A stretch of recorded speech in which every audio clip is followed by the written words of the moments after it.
teaching or research or work? If so, what was that experience like? I'm going to call on Korinne. So yes, I've experimented with AI tools in teaching and research and my own studies as a student as well. So it is something that I've played in. And the experience is much like everyone else's. I think at the start you're uncomfortable, you're not sure what you can ask or what to do. So I've used it for many different things. I integrated into my lessons. I also use it on a daily to ask little things, though I've kind of stopped using Google search all the time, and kind of integrate it into a lot of things. So it is pretty common for me. Sure. Yeah. So I started using AI a couple of years ago for my research practice.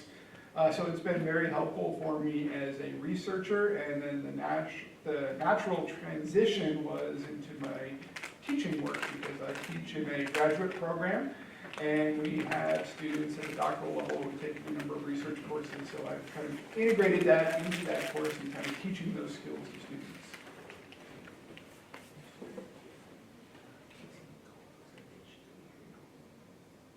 Okay, we have our... It is working now.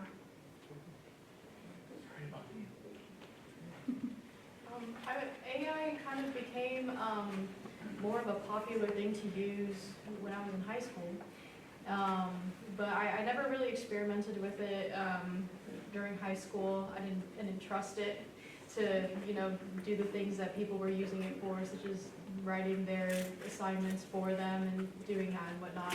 But I have used it as a college student. I've used it in the research lab. I found that it's good for giving ideas and alternative viewpoints that you haven't considered, and filling in the gaps of knowledge that I don't have by maybe suggesting like a different technique or something that I hadn't considered before. So that's the way that I've used it in my college experience. And so for me, I wrote down that I just want to start by saying I'm not an expert in generative AI. That is not, so I will try to keep my comments as to my expertise as much as I can. So yeah, the most useful contribution for me has been towards my research. So with some assistance from a human tutor, and then also ChatGPT 4 and 4.0, I taught myself how to code using Python. So I had probably low intermediate skills when I began, and then I planned 4 tutorials with this programmer who's an expert in my area. So corpus linguistics is the study of language through the use of computers or large bodies of text, corpus bodies. And I planned 10 tutorials, and after 3, realized that ChatGPT was doing a really good job of assisting me in the writing of code. So I had enough coding skills to think through in prose the steps that I needed to do, and then I used ChatGPT in order to basically translate that prose into code, right? And when I got stuck, I was constantly checking for accuracy because that was a real issue. And when I got stuck, I often was asking kind of too much in the prose, and I kind of had to take a step back and make it the pieces a little smaller that I was using. But yeah, in my field, there's software that exists that does a lot of what I need to do, but existing software has limitations. It limits your imagination in terms of what the software can do, right? And because of that, learning Python has expanded kind of the innovative potential in my research. Yeah, speaking of potential, how do you envision it helping, like getting a taste of it so far? How do you envision integrating that, maybe furthering your research or in teaching in your classes? In my classes, what it's really helped to is it allows me to personalize learning. And so I'm using it now to come up with very dynamic, multi-level case studies that we're having students work through. In the counseling program, there's going to be many layers that people present with. This allows us to then kind of tailor some of these studies that can be used longitudinally over multiple semesters in different courses as students are developing in their complexity and their skill set. It also allows for opportunities to have students really interact with the material and learn how to add different components as well. So I found it's been a really great tool to help with some of the in-class activities. What tools are you using? Sorry. Generally. The Chat GPT to do that, but then also I can talk about in research, we're really looking at how students can use these AI tools in a lot of different areas, from the onset of generating ideas and what I like to call kind of curating the universe in their domain to pull ideas. There are packages that we're looking at, like Elicit and things like that, where they can kind of get article summaries and get a good sense of, okay, am I coming up with the same key points in an article that the computer is saying? So it gives them a sense of, are they on the right track? That's good. I was just going to say some of the things that I've recently started playing in a new tool called Character AI, and it would be fantastic for your area. They even have the ability for a student to do a mock interview. So you can click on interview and it'll have an individual that's like, what are you trying to interview for? And they'll pull information of what your job, your career outlook would be, what kind of skills that you have, and you can plug all that in, and then you're having this real life one-on-one kind of feeling interview, so you can make mistakes and get questions asked and figure out, oh, I should prepare for something like that. And you can respond to it, and it will tell you, oh, maybe you should phrase it this way. So it's a really nice new one. I hadn't played in that one a lot yet, but I'm enjoying some of the new stuff that's out. AI's been around for so long. This is just a new flavor of it, and I think it's really taken on so many different ways that we can use it. Jamie, I saw you nodding your head about I think that's very cool. I'm also not an expert on the capabilities of AI. I don't know much about what it can and can't do, but I think having an opportunity like that to be able, like what you said, to make mistakes and not have the pressure, but also getting good experience of what kinds of questions you might be asked would be definitely helpful to me as a student, and getting some experience without having to, be on somebody else's time or afraid of messing up. So I thought that was pretty cool. I think that's a really good point, Jamie. We often forget that students are afraid to ask us questions, and I think this gives them the freedom of saying, I hear it all the time in my classroom, I don't want to ask it because it's a dumb question. And there's not dumb questions, but they're questions that make you feel uncomfortable. And I think having that tool to say, okay, this is something I want to know, but I'm not ready to ask them yet. So you can ask this tool, get a response, and if you're not comfortable with a response, you can keep digging and get more information about it. And I think that's the key. But at least you have something to communicate with, get your question out, get some practice at it, and feel a little more comfortable. I didn't even think about this until that just spurred my memory, but we are in the process right now. We are creating for our department a chatbot, and we're feeding in our student handbook. So that way, if students aren't able to get their advisor or can't find it, don't feel like reading the whole thing, they can ask those questions. And so we're going through that kind of training process right now, but that looks like that would be really helpful. Yeah. Yes, it would. There's a lot of ways that you can feed it a paragraph. You can feed it a book. So one of the greatest things that I've seen recently is you can upload a PDF document and say, this is 100 pages that I have to read, and I just need to get the gist of it. I don't need to know it.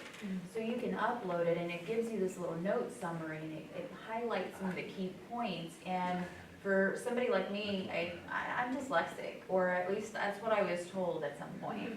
So I'm a very slow reader, and so if I can go through and pull the key points and then go back in and say, oh, I got it, all right, and then I can read more thoroughly later. sometimes that helps take the ease off.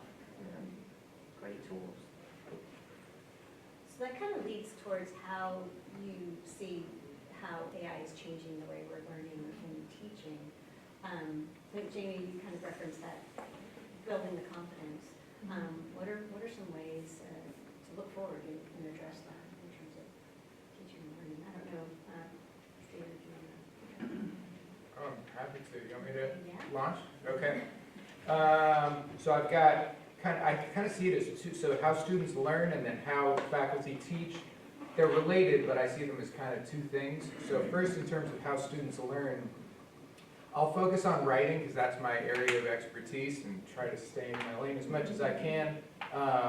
So learning to write, I feel like, is likely to be totally transformed by generative AI. There was a recent publication, Overstreet in 2023, who made a distinction between brain-bound and extended. And brain-bound, he called the use of external resources primarily to structure internal cognitive functions. So whatever you find out in the world, you need to put it together in your brain, right?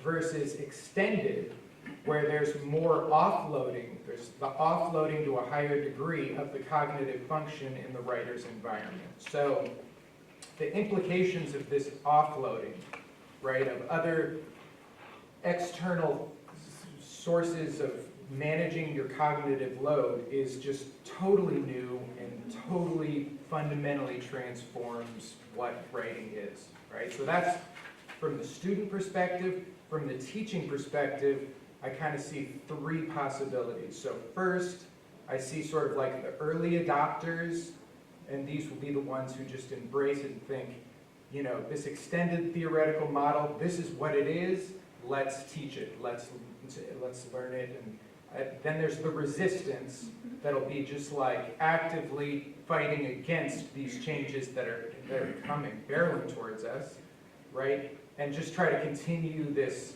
writing instruction as it's been conceptualized for the last 2,500 years, right? Like seriously, back to ancient Greece, right? And then there's the head in the sanders, right? Where they continue to act like things are brain-bound, even though students are increasingly embracing the extended. So those are sort of the three that I see.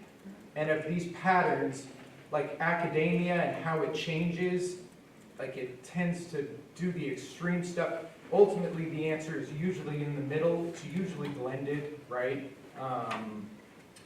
And the head in the sanders is just not terribly defensible at the moment, it feels like. And, well, that'll become even more so in the future. So, teaching and learning, those are kind of my thoughts. Sorry if that's a little long. No, really. That was good. And earlier you said you were using it for computer programming. It's a great way to think about it. And in my field, I teach computer programming. So when my students go in and try to use it, the big fear that we all have is, well, it writes the code for you. So what is your job now? So in the classroom, when we go through it, I'm teaching the students how to write the prose. You know, like let's look at the problem that we're trying to solve. What's important about that problem before we start writing the program. So I know that they're going to get the solution to the problem using whatever AI tool they're using. But now it's, did it find the right solution? How can we make it more efficient? What is this little function doing? Like, I can pinpoint some things that we find in the program and say, okay, what if we take this chunk out and try this instead? How will it work? Now I can have them run a program so much faster because they can plug it right into AI and say, oh, wow, if I change it, that worked so much better and the user gets a better interface. So I think it gives us a chance to work faster in the classroom too. Just like you said, you're able to do this quick enough and just kind of fine tune. It's great for students. And I think it creates a new aspect of teaching, is really now we're teaching students how to use the tool and how to use it effectively as well. I heard this example once in one of our administrative meetings. it's likened to when the calculator came out. That's And right. math professors like, oh no, we're never gonna be able to teach again. But it's a tool that you have to know how to use to get the complete functionality out of it. So I think the same thing here. While these models are continually evolving, to be able to use it effectively requires some skill sets. Yeah, and we are at the lower end of AI right now. And we've had AI since the 50s, but we're at the lower end of these large language models. So if you're not on board, there is something getting better and better every time. And one of the things to remember, you're right, that calculator, I remember being in the classroom being told, I remember being on this campus being told, don't use your calculator, right? And so I know that we have to be taught to use these tools, us as faculty as well as students. And I think that's the key to making sure that we're doing a good job with using the tool. So, thank you, because this is the great opener for the next question. What are some ways that you can think of that will, practical ways, maybe small ways, that faculty can start incorporating? I know, Korinne, you just explained what you were doing with your students. But what are some ways to prevent students or faculty who are embarking on this from feeling overwhelmed on where they can? Start small. Don't go in thinking you're gonna get magic out of it, because magic will flow out of it, but we all know that that's not exactly what we're hoping for. But you just start small. Ask it a small question, start with vocabulary, start with test reviews, things like that. Generating a review for a study guide, give it a topic to give you something to work with. I think that's a good start for teachers, professors, students to say, I have this chapter I need to read, give me some key points to study. I think that's a good way to just get started. Jamie, as a student, from your perspective, what would help you? What might be some examples of what you would like to help you get started? I do have a professor that does encourage the use of AI as a tool, and he had even sent out an email that said, this is what I would suggest using as prompts, and if you're not getting the information you want, you have to probe further. And I think that's been very helpful in kind of making me feel less threatened, I guess, by AI, because I never wanted to use it before. I learned that it could actually be used as a tool and not just something that does your work for you. So my understanding of it was very, very different than, I don't know the capabilities of it, but I think, yeah, definitely just a small introduction to how to use it as a tool would be very beneficial as a student, because it's something that is not going to leave the education system now. It's definitely going to just become more prevalent. So I would think just being able to know how to use it, like all of them are saying. So. Yeah, I would just say, don't feel overwhelmed or scared. You're using AI now. Your social media is using the algorithms to do it. If you've ever been in those phone trees, you're using AI now. Find where it works in your area as well. So what are the tools that would help in what you're doing? And then practice initially with what you already know. Because one of the things you'll find is, sometimes it gives you incorrect information or maybe not the spin that you were looking for. So when you're putting prompts into some of these generative AIs, do things that you already know or things that you are aware of what you want to cover in a class or talk about, and see if it's prompting the same thing. And not just always assume that what you get is going to be 100% accurate. Yeah, so shorter contribution this time. Basically, just I feel like compiling information and synthesizing research has arrived. Like, I think it is very good at that at this point, with the caveat, of course, that the information needs to be checked for accuracy. So a program like Notebook LM, which is free and available to people, you can feed 50 sources into it, and then you can ask questions of those 50 sources in a way where it spits back answers with citations. So then you can go to the citations and see where in the source that information is coming from. So I feel like compiling and synthesizing information is something that these large language models are doing well now, and is a wonderful resource, I feel like, for academics, students, all of us. I think he brings up a good point. Find the one that works for you, because when LLMs first took off, it was, yes, large language models took off. It was like, ooh, I want to play that one, I want to play that one, I want to play that. And it was like, where did I save that stuff that was useful? Like, which site was the good one? So there are so many, and you do have to identify the ones that you're enjoying using that can kind of keep your backlog as well. ChatGPT does a really good job of now keeping it as notes and organizing things for people. Microsoft Copilot's all built into all our stuff. So using some of the bigger ones that you know are being fine-tuned more often is also helpful. But pick one and don't go crazy trying all of them, because you may get overwhelmed very quickly doing that. So what do you anticipate, or what do you see now as challenges? Again, from the vantage point of an educator, or from the vantage point of a student. I see eye contact with Steven, so.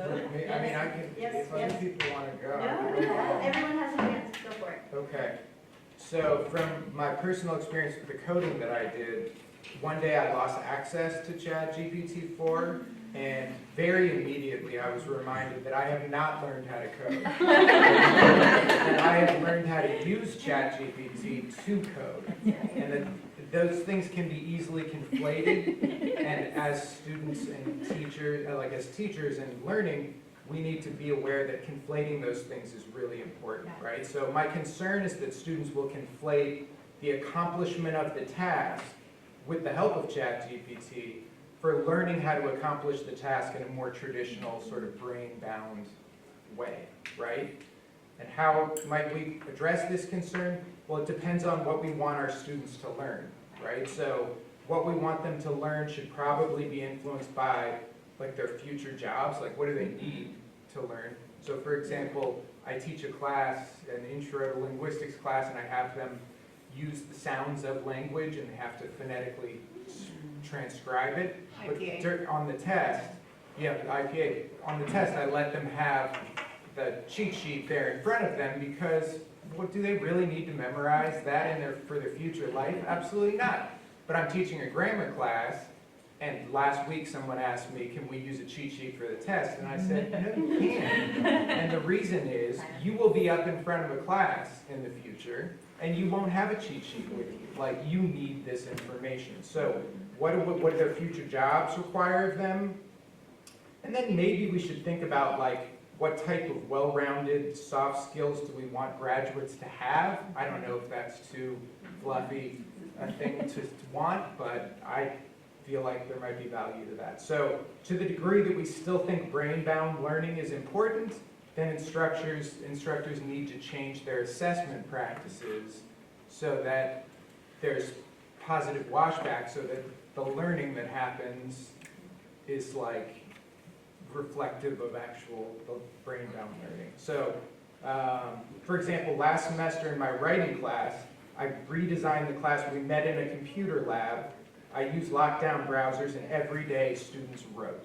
Like, they just wrote without AI, right? I had a very hard time working with IT and digital learning to kind of like set that up. And I learned that I'm not blaming them, but apparently I was the only one on campus who was making an attempt to kind of try to do this. I have a daughter in high school. Apparently in high school, they're doing this a lot. Like, this is something that's pretty regularly done. But yeah, to the degree that it sort of all depends on assessment and sort of what we want our students to learn. That's interesting, so you're really having to take a very concerted effort at kind of closing that down, so there is that temptation. I mean, it totally Just depends special on what you things, want right. people to learn. Yeah. Especially with you.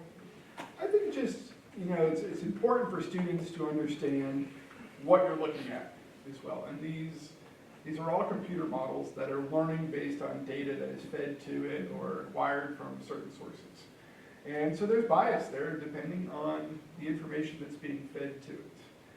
And, we've all talked about already kind of the accuracy sometimes of what you get out. It may not be accurate. We were actually just doing this in a department meeting the other day. We kind of start talking about, so we all wrote a couple of sentences and fed it through checkers or AI checkers, and they're coming up for large percentages of AI written, but we just sat here and wrote it in person.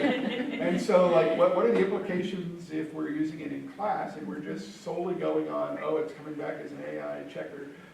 What is the algorithm pulling? What's flagging it as AI writing? So that's something too. We've had faculty members who have asked, I think you're talking about, give us a writing sample and provide some references, and they are not real references.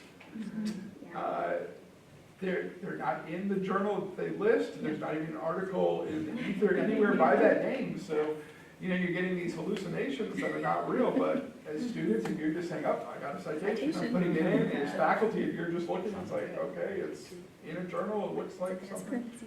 So it's creating that level too, that we need to really look at kind of the ethics of using it and the accuracy of it. This is good. The citations, interestingly enough, before we came to set up this whole session, I said, you know what, I'm going to ask it, give me 5 top AI tools we're using today, and all the links to the AI tools were wrong.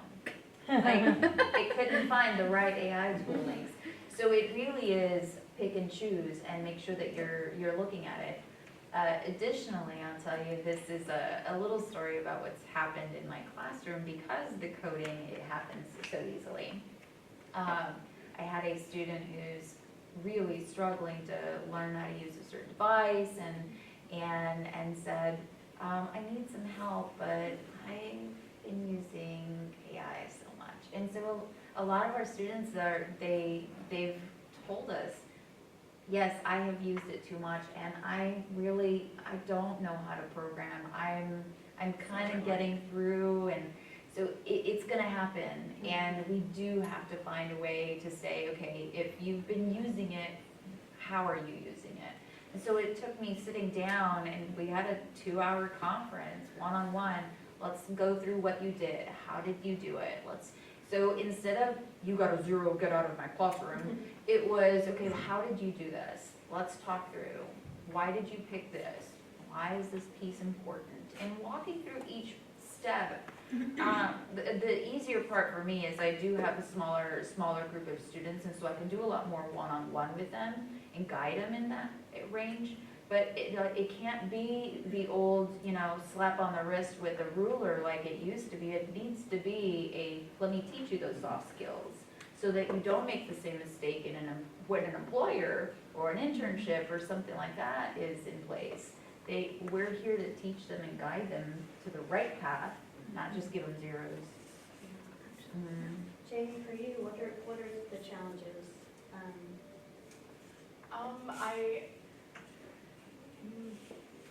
I try not to use it as something that does the learning for me, because especially as a student in science, like, it's very important that you're learning and fully understanding from day one what you're supposed to be learning about, and not relying on something else to do it for you, just because you'll get so lost longer along the way if you don't know your fundamentals. But I can't remember who was talking about it, but I think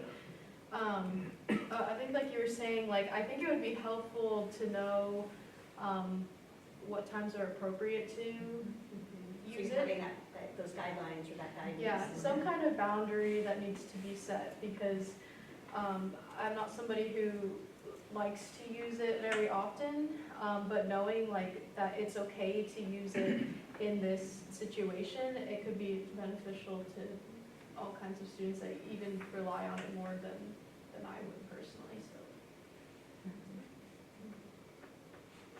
A couple more questions.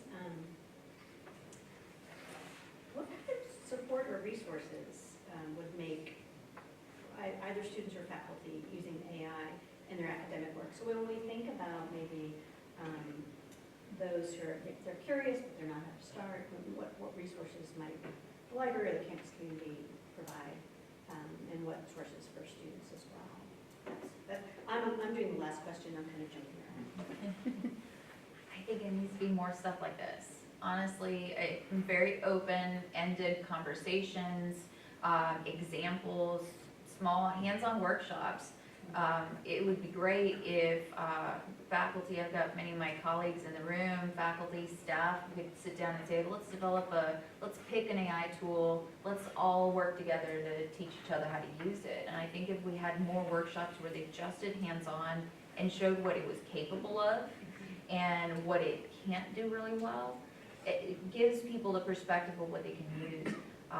Because Fortune 500 companies, 1,000 companies, whatever you want to call them, they're all using it. It is well integrated in all of their workflows now, and we're hearing it's rising so frequently. So the more we see it, the better. So resources need to be something comfortable. As faculty, you know, I would tell you from a faculty perspective, we don't want somebody telling us what we can't teach in our class, because it is our class, so we do have the academic freedom to teach, but we do want somebody to support the objective of our course. And I think that fine line that people get uncomfortable with sharing what they do in their class, same thing with students. They get uncomfortable with sharing what they've been using. And open conversation, a safe open conversation is nice. Yeah, I think I would agree with that.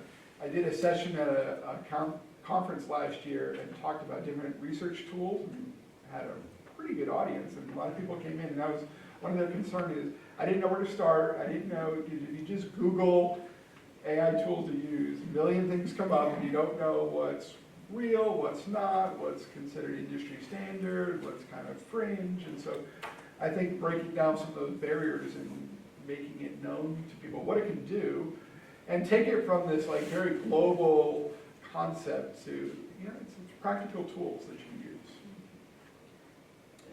Yeah, I mean, I'd say one of my biggest, when I talked earlier about the sort of early adopters, one of my biggest concerns is that because it's all so new, we just don't have a lot of information on this. And also when I go to conferences, like the sessions that are the most packed are the ones that are AI, generative AI, right? So like there's a lot of desire to learn about it, but we just don't have enough research at the moment to really know how it works. So I think, you know, having a dedicated campus expert would be a huge, very valuable support. So in my dream world, this person has like a PhD in generative AI and educational applications, and that they would sort of be a curious consumer of all the latest generative AI tools and have the resources to be able to buy them and try them for the purposes of potentially future using them in an institutional setting, right? And then have enough interdisciplinary mindset to see the applications across the curriculum, and then meet with faculty individually to explore and discuss ideas. Not like big lectures, but one-on-one meetings to explore specific ideas in specific contexts, right? And perhaps lead community practices where, you know, faculty are paid a little to reimagine courses and integrate generative AI into their teaching and research. So obviously this individual is in super high demand right now. This is not someone who, like, if they could get a job here, they could get a job a lot of other places. So it would have to be an offer to make someone, make it worth their while, Okay. basically. I'm going to push back. Does it have to be an expert? So can it be an existing faculty member? You Yeah. queued me up, that was my Yeah. next bullet point. So, can it be an existing faculty member? I mean, not without a lot of release time in order to get that person up to speed, and also institutional support. So, as a faculty member got up to speed, the technology would also just continue to improve, so that you'd be on one of those proverbial walking in the wrong directions on like an airport moving walkway. So it would be challenging. Could it be done? Yes, I think it is possible. Wouldn't it be magical if we had one like in every department and that expert knew our area and could go, oh, here's how we could do it. It would be fantastic if we had an expert in every area that could do it. And if it wasn't in every area, at minimum, that it was by some kind of a career path or something. I think that would help a lot to help make that connection to what we're trying to teach. I know in your case, doing research, like it would really help to have that insight for how can I use it or for my research specific in my area. I think that would be very helpful.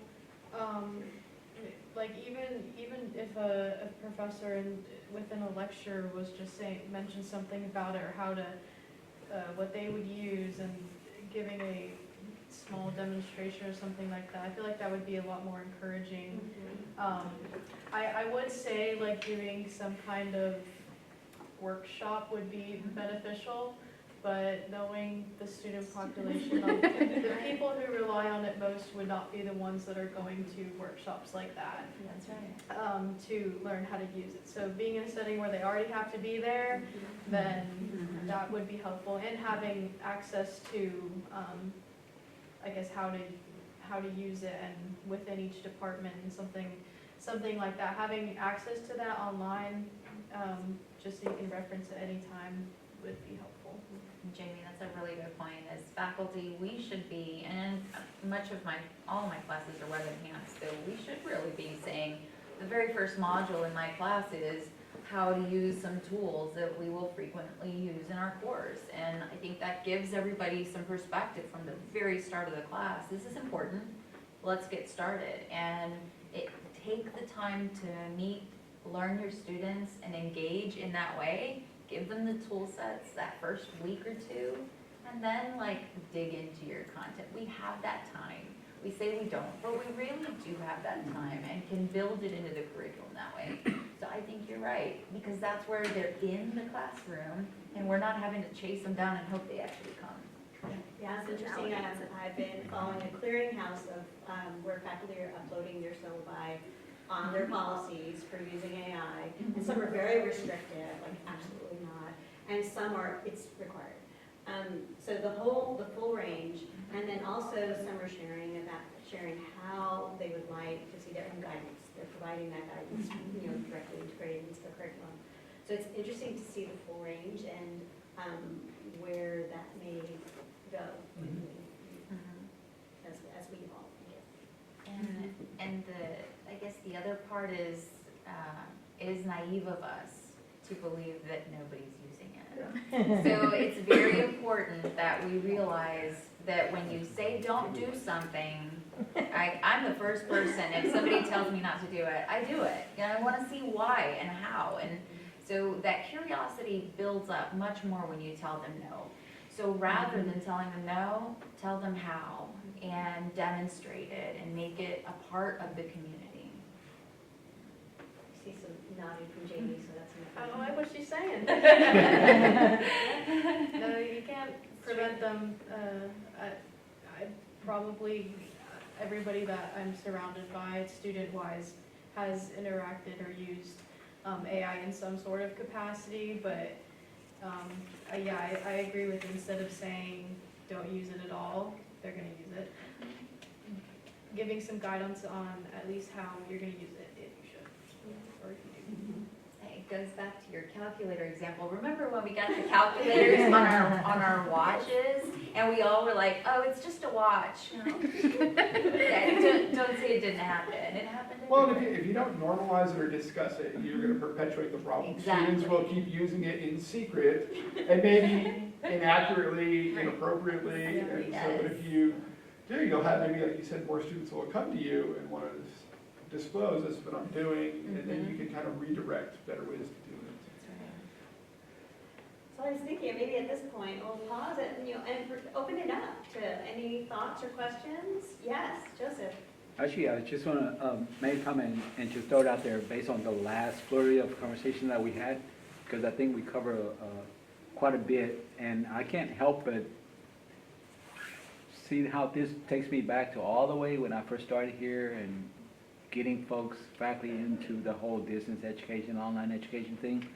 And we have similar conversations about how faculty felt that online learning is just pure evil and it doesn't work, right? So, but I think along with what you're saying, one of the things is if you attended any of the keynotes from the coordinating board's technology summit, right?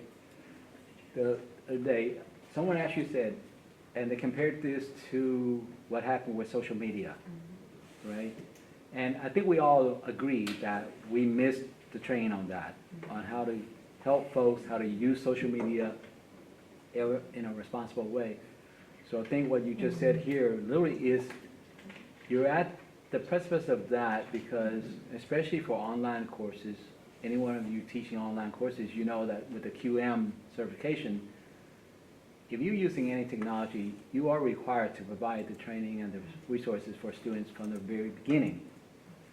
So likewise, with generative AI or any AI tools that you use in your courses, you have to do the same thing, and that's where you basically model, right? So it also goes to the whole universal design for learning principle also. And so, but I kind of feel like in the same stroke, for those who don't want to use generative AI, I think they should also have the same similar sort of content, in the sense that say, in my course, we will not use generative AI, and here are the reasons why.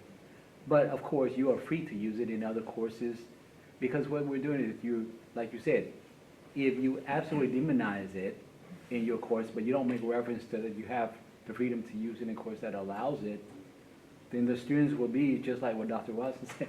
They will go and do it, right, without your knowledge.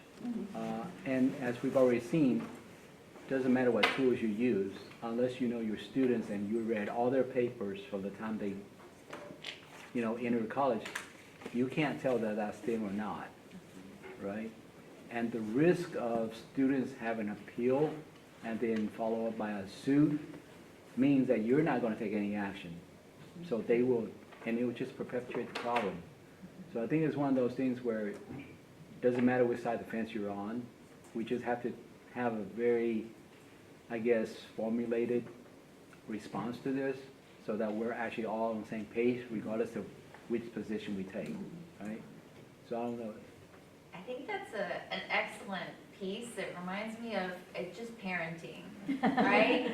Mom and dad both had to be on the same page in order for the kids to kind of follow suit. And I think that's the goal, is as educators, we all kind of have to be on the same page in order for it to work. Not that we all have to believe it the same way, but to be able to explain the things similarly so that they know that it's a welcome place to do that. It's a great point.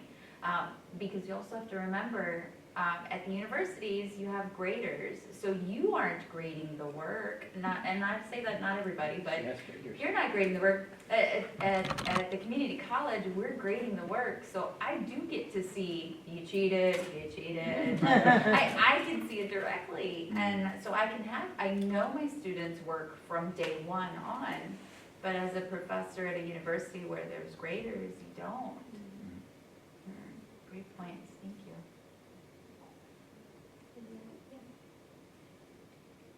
I have, I guess, a comment and then a question kind of related to what the two ladies were talking about with, I kind of, most recently, so I feel like one of my dreams when our college, at Del Mar College, switched to a pathways model, and I was in a different role at that institution, but I always thought that it would be so great if we had a student success course per pathway, and they could learn from the various faculty. They could come and talk about their career path. They could have career counselors could come in, a librarian could come, some type of expert. And to me, I got the idea from you because the people that need it aren't going to come to training unless it's required or something.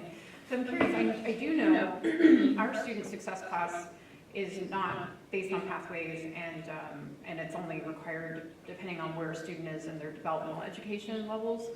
But I know we all have a university seminar class. I think it's 2 semesters. I'm curious. She's right behind you. So I've been thinking this whole time that as part of our I Know partnership, We need to be, like, next week I'm gonna demo me using AI in class, like, Awesome. to show to my students, like, this is how I use it. Because I've been talking to them, like, encouraging them to use it. I know you were I was looking at me. channeling Rita here. Yeah, so I feel That's like this should be great. part of our conversations Yeah. with our first year students. Good talking to Christine Hunter, maybe. So a good, so you're, just to recap, because I was kind of semi-paying attention, but to recap, you're saying start at first year Yeah. or Uh-huh. when they're entering and kind of have that level playing field, perhaps. Because I mentioned, you know, using ChatGPT for some of their assignments for me, but I haven't actually, like, demoed it. Like, I was like, duh, like, Yeah. why haven't I done that? Yeah, that's good to know. And I know even when I was a student in Corpus, our freshman seminars were what they were called then. They were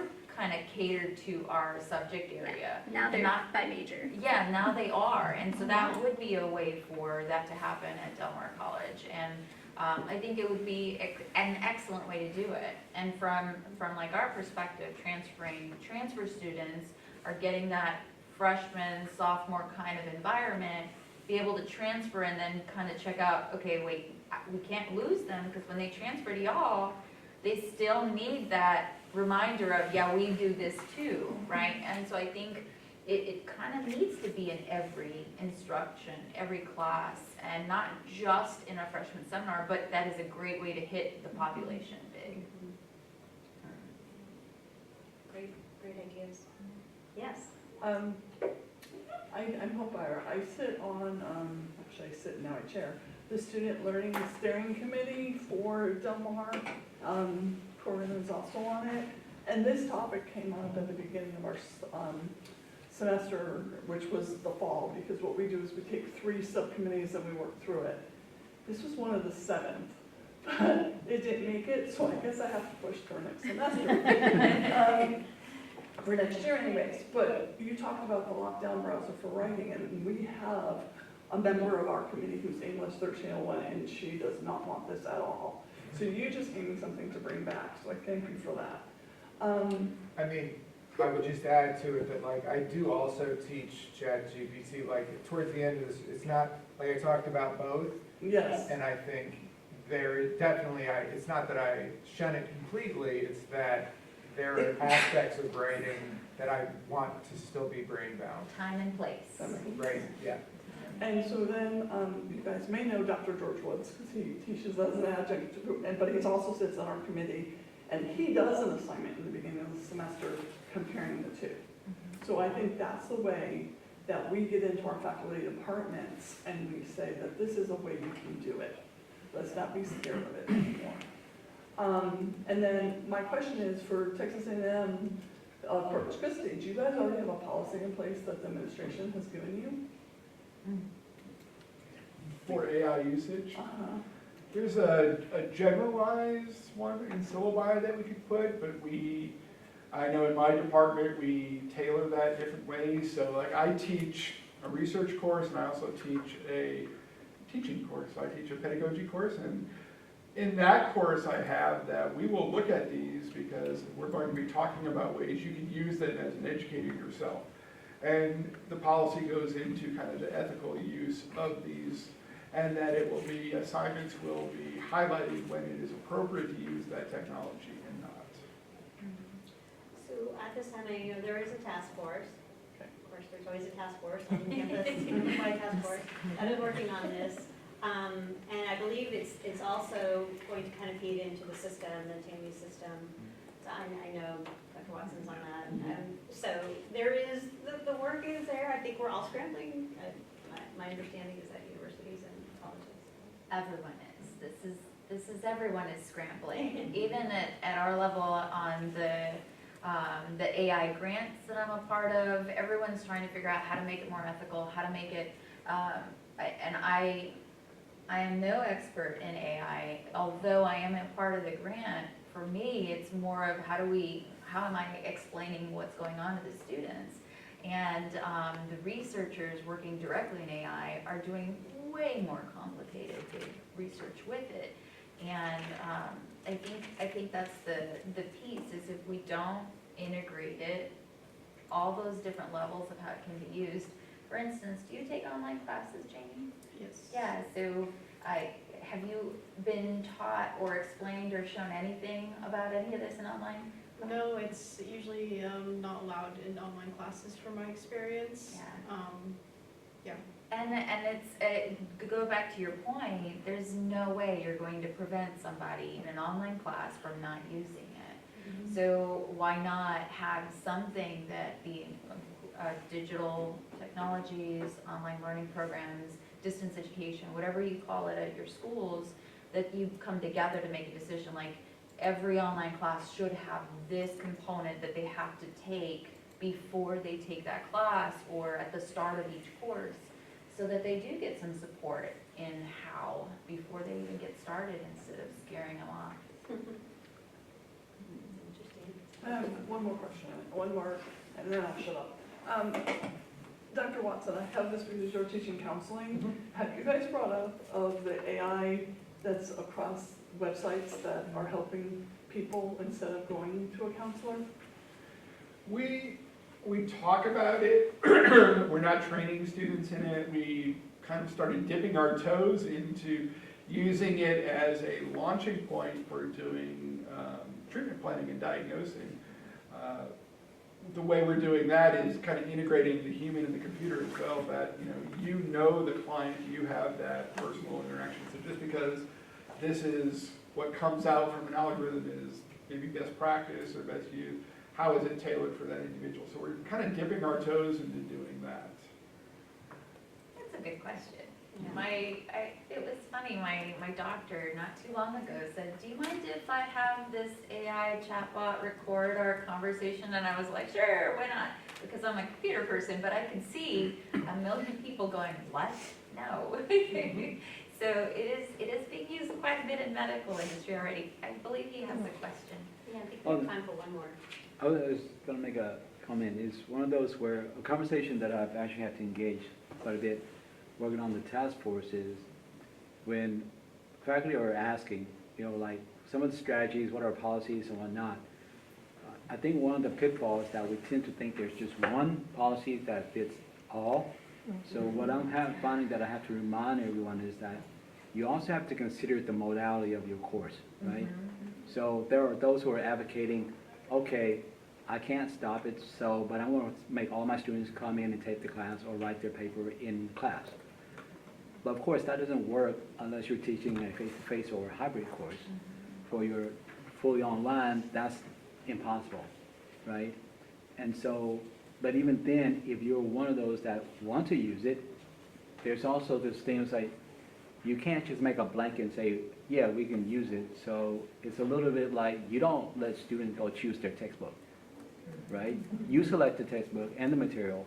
So the same thing with generative AI, but when we do that, it's also, if you require it, you also must ensure that it is also accessible to all students in the class. So it becomes the, equitable access to everything. So it's not as simple as a yes, no to the whole, but I think that's the part of the exercise we need to get into the practice of saying, is this very specific to your course and what your needs that you're addressing, just like when our engineering program adopts an application or program, like MATLAB or SolidWorks or whatever.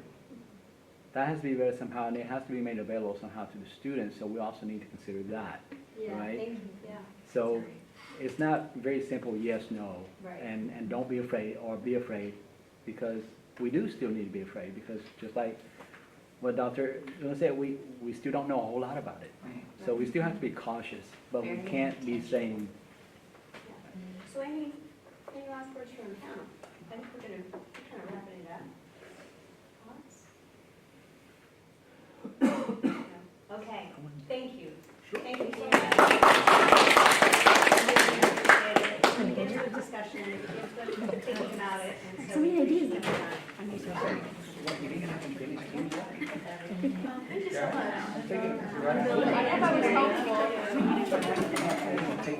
Yeah, then I want to chat more for our website. Oh, do you need? No, I wanted to talk to you, so why don't we do that? Why don't we start having a look at our own platform? Because UC has UC It's great to hear what you're doing. I'm excited that you're taking on Python and playing in that.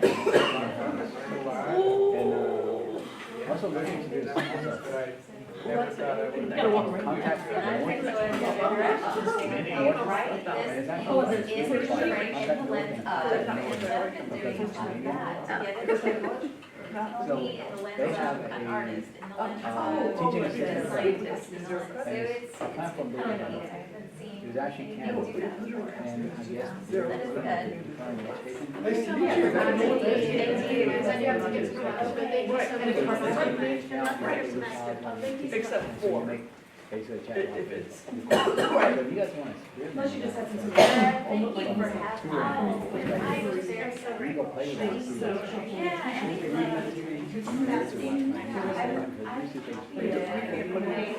Do more stuff like this. It's good. Yeah.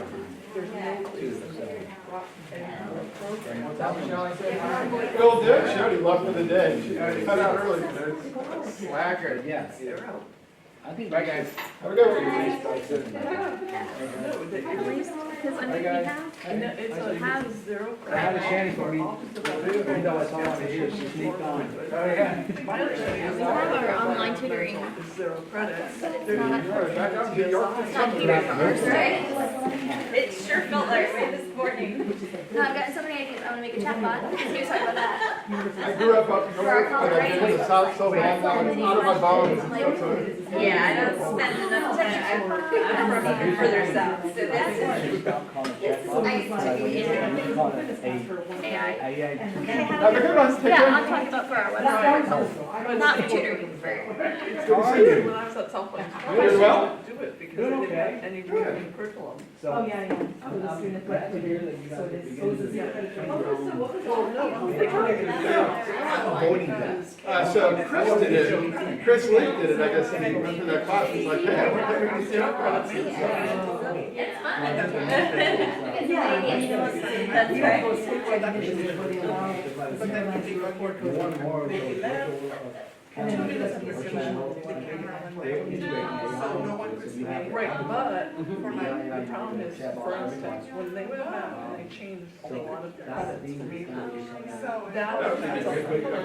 a insurance across the board. It's like, you can only, like, 66 credits is your match, your associates. Well, a lot of the programs have no options. Because I remember that, because I was in the just being changed, that it was dropped to 120 from 128. So I looked at I remember, Spico, Oh, for Mary. it's on the phone, there's another one too, that it's like a public speaking one. It's designed for people who do presentations, that it will then give you feedback afterwards, like, here's what I got out of what you said, so you can say, like, oh, I think that comes across as well, or points for unclear. But it's only available for Apple products right now. And it's over 6 hours a day, and at the same time, they took it on high school level. assessment. oh, see, yeah, and I didn't even know how it impacted high Rather school. than Okay, a- yeah. Right. But the other You know one, where it is? Yes, you're but my right, son's- because I had a conversation with the CEO back in December, Talk to me about or Hey, November. Kara, Yes. if I were to stay here for a little bit before I go to high school, could I stay in this room or do I need to go in? Okay, No, you can stay right here. okay, I wasn't sure if you had a class or Yeah, something following. We gotta clean up anyway. Okay, yeah, and it won't bother me. Yeah. The therapist, bonded. I was thinking. Don't need to be a this screen. phone is perfect for my counseling. Yeah, that's program. fine. Yeah. But I got Thank you to for go letting us know in about and it. do this and Jennifer, play the role our of a wonderful therapist. Yeah. Jennifer. My counterpart. That's not. She is, she's our, Whatever. Yeah, in our role plays, it'd be really great. she gets it done. I was hoping Yeah, we can have a conversation to see if. she does a lot. and She does a can lot. coordinate She does a because lot. he's gonna In be fact, we're doing, the she was just trying to recruit us for the team. Yeah, I sent out the link to our librarians. I didn't end up sending it to you. Multiple people. But I sent it to other librarians in the part-time reference saying, this is just volunteer if you're interested or you know someone who might be interested. Yes, I'm gonna Well, reconnect the with funny them. thing is, yeah, I'm sure one of my TKG Yeah. members Take is a good that, on it. maybe we can do that. Because if we do our, I can like, send it to you. before internship, they do their skills class, and like, right now, they go up in UCDC, we have like 4 or 5 little rooms with recording. The instructor sits in the main control room and just watches on the screen, but that would be helpful too, especially because now we're gonna be launching this online program, so that's the way we can replicate that You think experience. it's not fun? Yeah. For online students, like you were talking about, like, how do they get to use it? Right, close and to 6 especially years. since they also Yeah. added multi-user mode. I'm pretty settled there, did not see In the this past, coming. it's just Oh on my the God. Yeah. Now It was, you it actually was just put one of something- those, it's gonna be too expensive to add more hours per house. Try moving house and office at the same time, when we, Yeah. when we were getting back into a white library, Yeah. that was at the same time as my move. That was Pretty much. And you were moving your office and your. Pretty much. Yeah. But anyway. Or at least getting ready for one, Yeah, well, just let me know when that comes up. doing the other